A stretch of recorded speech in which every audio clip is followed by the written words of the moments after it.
The clock in Harold Sinclair's mansion chimed midnight, echoing through the vast, empty halls. Harold, a self-made millionaire in his late 70s, sat alone in his grand library, sipping his whiskey. Success had brought him wealth, but it hadn't brought him happiness. Widowed and childless, Harold's life was now filled with solitude, his riches a hollow reminder of what he had lost. On a rainy evening, as Harold stared into the fireplace, a knock echoed through his front door. His butler, James, answered, and returned moments later with news that changed Harold's life forever. "Sir, there's a young girl at the gate. She's seeking shelter for the night." Harold frowned. "A child? In this weather?" James nodded solemnly. "She appears to be alone, sir." Intrigued and oddly compelled, Harold instructed James to let her in. Moments later, a small, rain-soaked girl with wide, curious eyes stood before him. Her name was Lily, and at just 9 years old, she had already experienced a lifetime of hardship. Harold listened as she recounted her story, a tale of abandonment and survival that stirred something deep within him. "I've got nowhere else to go, mister," Lily said, her voice trembling. "I'll do anything. I just need a place to stay." For the first time in years, Harold felt his heart soften. Without overthinking, he made a decision. "You'll stay here," he said firmly. "We'll figure things out in the morning." Little did Harold know, this decision would set in motion a series of events that would change both their lives forever. The morning brought a rare warmth to Harold's heart as he sat at the breakfast table, watching Lily eat her fill. Her small frame seemed to glow with gratitude as she savored every bite of the freshly prepared meal. Harold found himself curious about her, though he kept his questions gentle. "Where are your parents, Lily?" Harold asked, his tone softer than he expected. Lily hesitated, her gaze dropping to her plate. "I don't know. My mom left when I was little. Dad?" She trailed off, her voice breaking. "He's gone." The vulnerability in her voice tugged at Harold's own memories. He remembered his own childhood struggles, losing his parents and clawing his way out of poverty through grit and ambition. This connection, however tenuous, planted a seed of empathy he hadn't felt in years. As the day unfolded, Harold decided to take Lily into town to buy her some clothes and essentials. She marveled at the luxurious car and the bustling streets, her enthusiasm infectious. At one of the shops, Harold noticed something unusual. Lily lingered by an old piano on display, her fingers tracing its keys delicately. When the shopkeeper encouraged her to play, Lily hesitated, but eventually gave in. To Harold's amazement, she played a simple yet beautiful melody with an ease that suggested raw talent. "You've played before?" Harold asked, astonished. Lily nodded shyly. "A little. There was an old piano at the shelter." That brief encounter set something alight in Harold. He hadn't expected the frail little girl he'd taken in to possess such a gift, but now he wondered what might come of it. Could this be her chance to rise above her circumstances? As they drove back to the mansion, Harold glanced at Lily, who stared out the window with a mix of wonder and longing. For the first time in years, Harold felt the stirrings of purpose, a desire to nurture this hidden talent and help Lily find her place in the world. The days at the Sinclair mansion began to take on a rhythm. Harold found himself watching over Lily with a protective eye, marveling at how quickly she adapted to her new surroundings. But it was the piano in the grand hall that became her sanctuary. Harold had it cleaned and tuned, and one afternoon, he encouraged Lily to sit down and play. At first she hesitated, her small hands hovering over the keys. But then, with a deep breath, she began to play. The melody that filled the room was hauntingly beautiful, a blend of innocence and raw emotion that held Harold spellbound. James, the butler, paused his duties to listen, his usual stoic expression softening. Even the house staff gathered quietly in the hallways, drawn by the music. "Where did you learn to play like that?"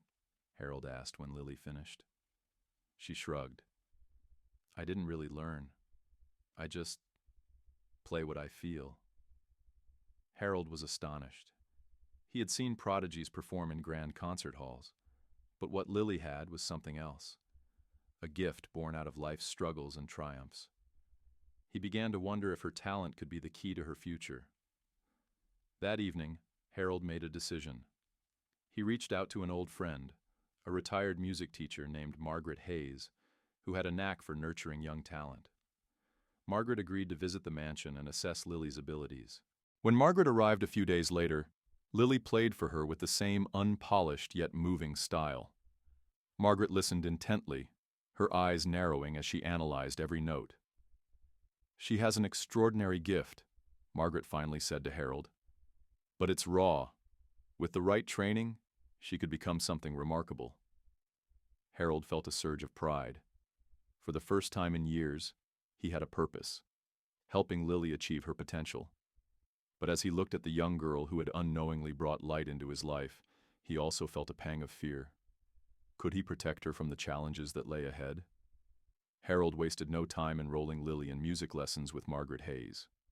Margaret quickly became a regular visitor at the mansion, her sharp eyes and patient demeanor guiding Lily as she honed her skills. At first, the lessons were overwhelming for Lily. The structure and discipline were unlike anything she had experienced, but Harold was there, encouraging her at every step. "You're doing wonderfully, Lily," Harold would say after each lesson, his eyes filled with pride. Under Margaret's tutelage, Lily's talent blossomed. Her small hands grew stronger, her notes clearer, and her understanding of music deeper. Within weeks, she had progressed far beyond what anyone had anticipated. But Margaret wasn't just teaching her to play, she was teaching Lily to dream. One day, Margaret brought up the idea of entering Lily into a prestigious music competition. "She's ready, Harold," Margaret said confidently. "This will give her the exposure she needs and the confidence to realize her potential." Harold hesitated. The idea of placing Lily in such a public spotlight worried him. What if she failed? What if the pressure was too much? But when he saw the determination in Lily's eyes, he knew he couldn't hold her back. "I want to try," Lily said softly but firmly. "I think I can do it." The next few weeks were a whirlwind of preparation. The mansion buzzed with activity as Margaret drilled Lily on her performance piece. Harold often found himself standing in the doorway of the music room, listening in awe as Lily's playing filled the house with life. As the day of the competition approached, Harold noticed a change in Lily. She seemed more confident, her once shy demeanor replaced by a quiet determination. For the first time, he saw her as more than just a child in need. She was a young artist ready to share her gift with the world. The morning of the competition, Harold stood with Lily backstage, his hand resting reassuringly on her shoulder. "No matter what happens out there, Lily, you've already made me proud," he said. Lily smiled up at him, her eyes shining. "Thank you, Mr. Sinclair, for everything." As she stepped onto the stage, Harold felt a swell of emotion. This wasn't just about the music. It was about giving Lily a chance to shine, to be seen, and to believe in herself. The concert hall was buzzing with excitement as the competition commenced. The audience, a mix of esteemed judges, fellow contestants, and supporters, settled into their seats, eager to witness the performances. Backstage, Lily paced nervously, her small hands clutching the edge of her dress. Harold watched her from the corner of the room, his heart aching with both pride and concern. "You've got this, Lily," he said softly. "Just play from your heart." When Lily's name was announced, Harold felt his breath catch. She stepped onto the stage, her small frame dwarfed by the grand piano. The spotlight illuminated her, casting her in a halo of light that made her appear almost ethereal. She sat down, took a deep breath, and began to play. The first notes floated through the hall, delicate yet powerful. The audience fell silent, captivated by the raw emotion pouring from the keys. Lily's fingers danced across the piano, her talent and passion shining through every note. Harold felt a tear slip down his cheek. This wasn't just a performance, it was a story. Lily was telling the tale of her struggles, her hopes, and her dreams through music, and the audience was entranced. As she played the final note, the hall erupted into applause. Lily looked up, her wide eyes shining with disbelief and joy. She stood and took a bow, her hands trembling as she waved to the crowd. When she walked backstage, Harold enveloped her in a hug. "You were incredible, Lily. I couldn't be prouder." The judges announced the results later that evening, and Lily's name was called as the winner of her category. The audience erupted once more as Lily stepped forward to accept her award. As Harold looked on, he realized that this moment was more than just a victory. It was the start of a new chapter in both their lives. For Lily, it was a step toward a brighter future. For Harold, it was a chance to rediscover joy and purpose through her journey. The days following Lily's triumphant win were a whirlwind. News of her extraordinary performance spread quickly, and offers began pouring in. Invitations for recitals, interviews, and even a potential record deal found their way to Harold's desk. Harold carefully sifted through the offers, ensuring that Lily wasn't overwhelmed. He wanted her to focus on her growth and passion, not just the pressures of fame. Yet he couldn't ignore the opportunities that could pave the way for her future. "Lily," Harold said one evening over dinner, "what do you want to do next?" Lily paused, her fork hovering over her plate. "I want to keep playing, but only if it makes people feel something. I don't want it to just be about awards or money." Her words struck Harold deeply. She was wise beyond her years, and her humility reminded him of why he had taken her in. It wasn't just her talent, it was her heart. Together, they mapped out a plan. Margaret agreed to continue mentoring Lily, while Harold took on the role of her advocate, ensuring she remained true to her vision. They decided to hold a benefit concert at the Sinclair Mansion, with all proceeds going to local music programs for underprivileged children. The night of the concert was magical. The mansion's grand hall was transformed into an intimate venue, with chandeliers casting a warm glow over the audience. Lily played her heart out, weaving melodies that brought tears to the eyes of those who listened. By the end of the evening, the fundraiser had exceeded all expectations. As Harold watched Lily interact with the guests, he felt a sense of fulfillment he hadn't known in years. She had brought life and purpose back into his world, and he knew this was just the beginning of their journey together. Later that night, as the last guests departed and the mansion fell quiet, Harold and Lily sat by the grand piano. "Thank you for everything, Mr. Sinclair," Lily said softly. "I don't know where I'd be without you." Harold smiled, his eyes brimming with gratitude. "No, Lily, it's I who should thank you. You've given me a reason to hope again." Months turned into a year, and Lily's growth as a musician was nothing short of remarkable. With Harold's guidance and Margaret's mentorship, she performed in venues that once seemed like a distant dream. But it wasn't just her talent that captivated audiences. It was the authenticity of her journey and the depth of emotion she brought to every performance. Harold found himself reflecting often. Watching Lily thrive reminded him of how far she had come and how much she had transformed his life. The mansion, once a silent monument to loneliness, now resonated with the sound of music and laughter.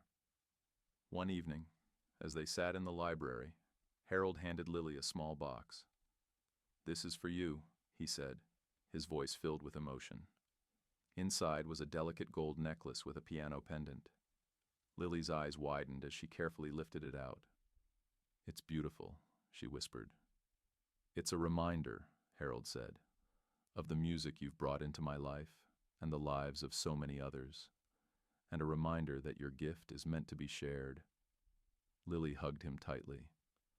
"I'll never forget everything you've done for me, Mr. Sinclair, and I'll never forget what you've given me, Lily, a second chance at life." Harold, now in his 80s, began to think about his legacy. He decided to establish the Sinclair Music Foundation, aimed at supporting young musicians from underprivileged backgrounds. The foundation became a beacon of hope for countless children who, like Lily, had dreams but lacked the means to pursue them. At the inaugural event of the foundation, Lily performed her most heartfelt piece yet. As she played, Harold watched from the front row, his heart swelling with pride. He knew that even when he was gone, The foundation would carry forward the spirit of what they had built together. The applause that followed was thunderous, but it was the tearful gratitude in Lily's eyes that mattered most to Harold. They had come full circle, and their story was now a legacy. Later that night, as they sat under the stars in the mansion's garden, Lily spoke softly. "I hope one day I can make a difference the way you've made a difference for me." Harold smiled, his hand resting on hers. "You already have, Lily, and you will continue to. Just keep playing from your heart." As the stars twinkled above, Harold felt a profound sense of peace. He had found purpose, love, and joy in the most unexpected way. And as Lily's music filled the night, he knew that their story had only just begun.